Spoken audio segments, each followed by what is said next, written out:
আজকের এই ভিডিওটা অতি গুরুত্বপূর্ণ। দেখা মাত্র প্রত্যেকটা বাংলাদেশী নাগরিক এটা ভিডিওটা শেয়ার করে দিবেন, কারণ আমি যে তথ্যগুলো দিচ্ছি। নমস্কার, খবরের অন্তরালের খবর নিয়ে ক্যালকাটা ডায়ালগস থেকে আমি মনোজ দাস। আজকের বিষয় পাকিস্তান ও বাংলাদেশ, এই দুই দেশই এখন আমেরিকার পালতু কুত্তা। না, এই কথাটা আমার নয়, কার কথা একটু পরে বলছি। ক্ষেপে লাল চীন কি করবে এবার। প্রথমে পাকিস্তানের কথা বলি। গতকাল 14ই আগস্ট ছিল পাকিস্তানের স্বাধীনতা দিবস। এই উপলক্ষে যেমন জোরদার অনুষ্ঠান হয় সববার, কুচকাওয়াজ ইত্যাদি, তেমন হয়েছে এবারও। তবে সেসব ছাপিয়ে পাকিস্তানের কোণে কোণে কাল একটা স্লোগান উঠেছে, আমেরিকানে কুত্তা পালে উর্দি বালে। বাচ্চা বুড়ো সবাই বলছে। এই স্লোগান দেওয়ার কারণ, ট্রাম্পের কাছে আসিম মুনিরের দেশের মান সম্মান বিসর্জন দিয়ে আত্মসমর্পণ করা।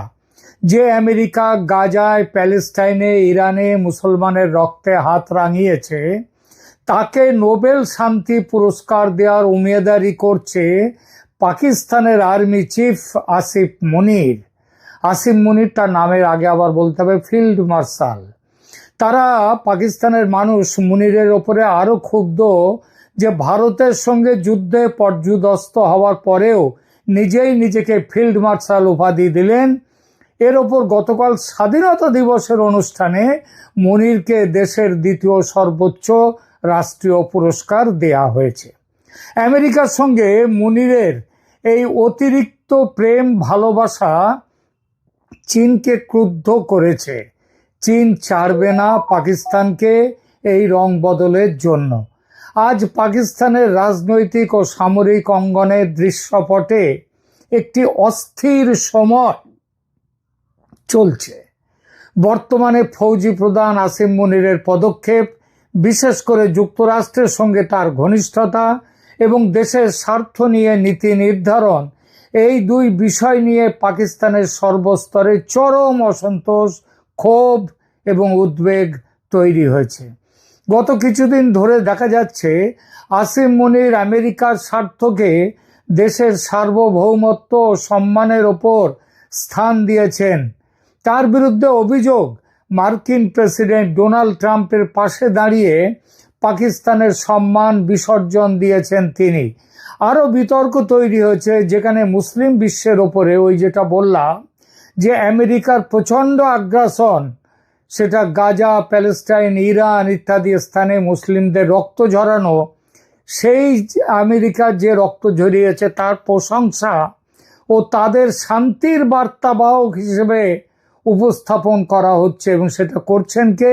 আসিম মুনির। তিনি খোদ মার্কিন প্রেসিডেন্টকে নোবেল শান্তি পুরস্কারের দাবিদার হিসেবে তিনি দাবি পেশ করেছেন। এখানেই শেষ নয়, ভারতের সঙ্গে সাম্প্রতিক সামরিক সংঘর্ষে পরাজয়ের পর তিনি নিজেকে কোথায় লুকিয়ে রাখবেন তা নয়, তিনি ফিল্ড মার্শাল উপাধিতে ভূষিত করেছেন।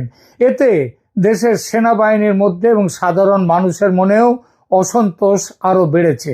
তার উপর স্বাধীনতা দিবসের ওই দ্বিতীয় রাষ্ট্রীয় পুরস্কার। যুক্তরাষ্ট্রের প্রতি প্রবল ঝুঁকে পড়া এবং চীনের সঙ্গে ঐতিহ্যগতভাবে নিবিড় সম্পর্ক থাকা সত্ত্বেও আজ চীনকে অবজ্ঞা, সেটা দুদেশের কূটনৈতিক সম্পর্কে নতুন করে টানাপোড়েন তৈরি করেছে। এবং এই তৈরি করাটা, এটা চীনের বিদেশ মন্ত্রী তিনি এটা বলেছেন একদম স্পষ্টভাবে, চীন কখনোই এই পরিবর্তিত অবস্থা চুপচাপ মেনে নেবে না, বরং পাকিস্তানের উপরে চাপ বাড়াতে পারে অথবা যুক্তরাষ্ট্র পাকিস্তান সুসম্পর্কে প্রতিবন্ধকতা সৃষ্টি করার পথ খুঁজতে পারে। কেবলমাত্র এক পক্ষের দিকে ঝুঁকে পড়া অথবা একমাত্রিক চিত্র আঁকা, এটা দেশের দীর্ঘমেয়াদী স্বার্থের পরিপন্থী। সর্বোপরি দেশের সম্মান, জনগণের আশা আকাঙ্ক্ষা ও ঐতিহাসিক মূল্যবোধের ওপর অটল থেকে প্রতিটি সিদ্ধান্ত নেওয়া উচিত, তা সে রাজনৈতিক হোক, সামরিক হোক অথবা কূটনৈতিক হোক। তো এই পরিস্থিতিতে চীন কি ব্যবস্থা নিতে পারে, চীনের সম্ভাব্য ব্যবস্থাগুলো একটু দেখা যাক। প্রথমত অর্থনৈতিক চাপ প্রয়োগ, সিপিইসি বিনিয়োগ বিলম্ব ও কঠোর শর্ত এটা চীন দেবে এবং প্রকল্প অনুমোদন অর্থ ছাড়ের প্রক্রিয়ায় বিলম্ব ঘটাতে পারে। নতুন ঋণ দেবে না চীন, দিতে গেলেও বিরাট বড় বড় শর্ত আরোপ করবে। ঋণ পুনর্গঠন নিয়ে, অর্থাৎ পুরনো ঋণকে তার শোধ করাটা নতুনভাবে সেই গঠন করা, কবে কি শোধ করবে আরও সময় বাড়িয়ে নেওয়া, এই ব্যাপারে কড়াকড়ি করবে। প্রয়োজনে পাকিস্তানের ঋণ পুনর্গঠনের ক্ষেত্রে কড়া সুদের হার কিংবা দ্রুত ঋণ ফেরতের চাপও সৃষ্টি করতে পারে। দ্বিতীয়ত কূটনৈতিক দূরত্ব বজায় রাখা ও মানে সেই বার্তা দেয়া, মানে যে এটা বিভিন্ন ফোরামে পাকিস্তানকে সতর্ক বার্তা দেবে চীন এখন, এবং কূটনৈতিক ভাষা ব্যবহার করবে। শীর্ষ পর্যায়ে সাক্ষাতের যে মান, সেই মানগুলো কমানো হবে। ভবিষ্যতে সেনাপ্রধান বা প্রধানমন্ত্রীর চীন সফরে শীর্ষ নেতারা যেমন প্রেসিডেন্ট শি জিনপিং তারা দেখা না করতেও পারেন। এরপরে আসছে নিরাপত্তা ও প্রতিরক্ষা সহযোগিতা, সেই বিষয়টি অস্ত্র প্রযুক্তি ও প্রশিক্ষণের গতি ধীর করা। আপনারা সবাই জানেন যে পাকিস্তান সবচেয়ে বেশি অস্ত্র কিনেছে চীনের কাছ থেকে। এটা বাংলাদেশের ক্ষেত্রেও পরে যখন বলবো এই একই কথা বাংলাদেশের ক্ষেত্রেও। প্রতিরক্ষা চুক্তি ও যন্ত্রাংশ সরবরাহে বিলম্ব বা বাজেট কেটে দিতে পারে চীন। চতুর্থত বিকল্প কৌশলগত বার্তা, এটা খুব ইম্পর্ট্যান্ট। ভারতের সাথে সম্পর্ক উন্নয়ন করতে অলরেডি এগিয়ে এসেছে চীন। চীন নিজের নজর দিতে পারে বড় অর্থনৈতিক প্রকল্পে ভারতে অংশগ্রহণ করতে, যাতে পাকিস্তান চাপে পড়ে। পঞ্চমত জনস্বার্থ প্রকল্প ও বাণিজ্যে বিধিনিষেধ নিয়োগ করতে পারে, নতুন বিনিয়োগে কঠোরতা আনতে পারে। পাবলিক প্রাইভেট প্রকল্পগুলো যেগুলো চলছে এখন পাকিস্তানে, সেখান থেকে হাত তুলে নিতে পারে অথবা নিরুৎসাহ করতে পারে। বাণিজ্য চুক্তি ও পাচার বিভিন্ন এতে এখানে এক্সপোর্টের ব্যাপারে কড়াকড়ি করতে পারে ইত্যাদি।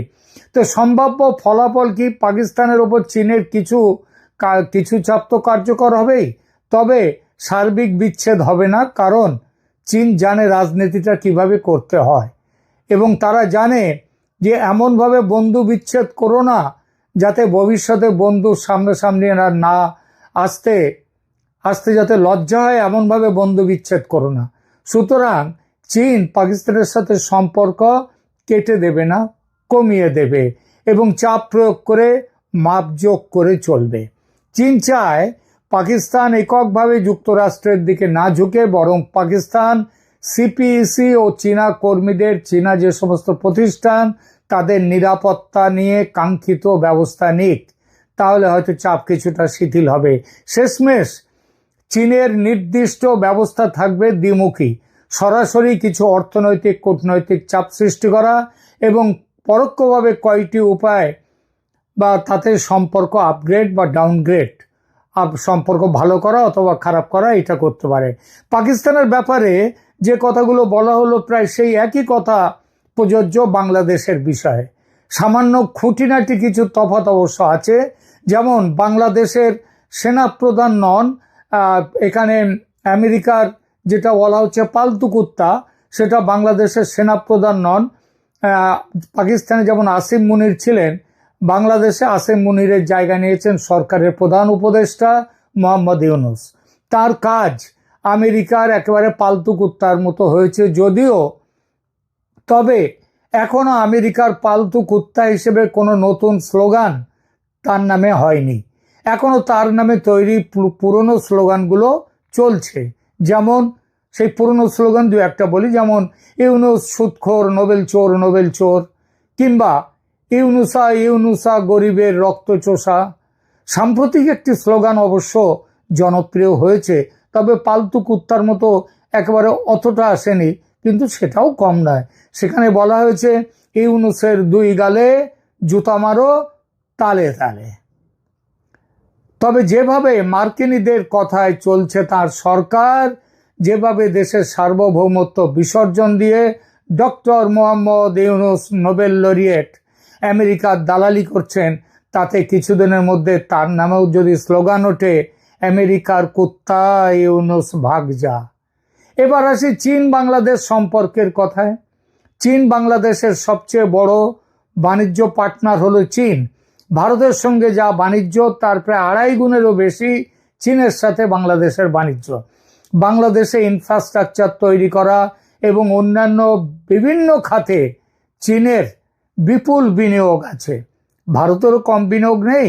2023 সালের শেষে বাংলাদেশের বৈদেশিক ঋণের পরিমাণ 101। এটা কবে? 2023 সালের শেষে। তারপরে 24-25 এই 2 বছর আরো প্রায় অতিক্রান্ত। সুতরাং এখানে 2023 সালের শেষে বাংলাদেশের বিদেশের কাছে ঋণের পরিমাণ ছিল 101.447, মানে ধরুন 102 বিলিয়ন ডলার। টাকার হিসেবে প্রায় 13 লক্ষ কোটি টাকার মতো। ভারত, চীন, জাপান, রাশিয়া এই 4টি দেশের কাছে বড় অঙ্কের দেনা বাংলাদেশের। তার মধ্যে জাপান, চীন, ভারত এই 3টে দেশের কাছে খুব বড় অঙ্কের দেনা। 2-3 মাস আগে পর্যন্ত বাংলাদেশের বর্তমান শাসকদের মুখে কথায় কথায় চীনের নাম শুনতেন। চীন এই করবে, সেই করবে, চীন হাসপাতাল তৈরি করে দেবে। আবার এখানে আমাদের তৌহিদ হোসেন বাংলাদেশের যিনি পররাষ্ট্র উপদেষ্টা, তিনি চীনে গিয়েছিলেন যে ঋণগুলো রয়েছে সেই ঋণগুলো যাতে পুনর্গঠন করা যায়, একটু বেশি দিন পাওয়া যায় ঋণ শোধের ব্যাপারে। তো অনেক কিছু করেছেন। তখনই কথা হয়েছিল বাংলাদেশে চীন হাসপাতাল তৈরি করবে যাতে ভারতে না আসতে হয়। তো তখন ওই ঘন ঘন চীন ভিজিট হচ্ছিল।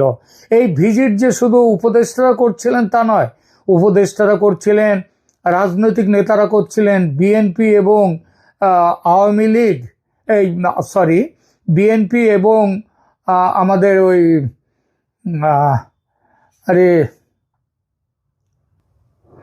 বিএনপি এবং জামাতে ইসলামী, এছাড়া টুকরো টাকরা অন্য দলটলগুলো তো রয়েছে, তারা তো ঘন ঘন চীনে ভিজিট করতেন।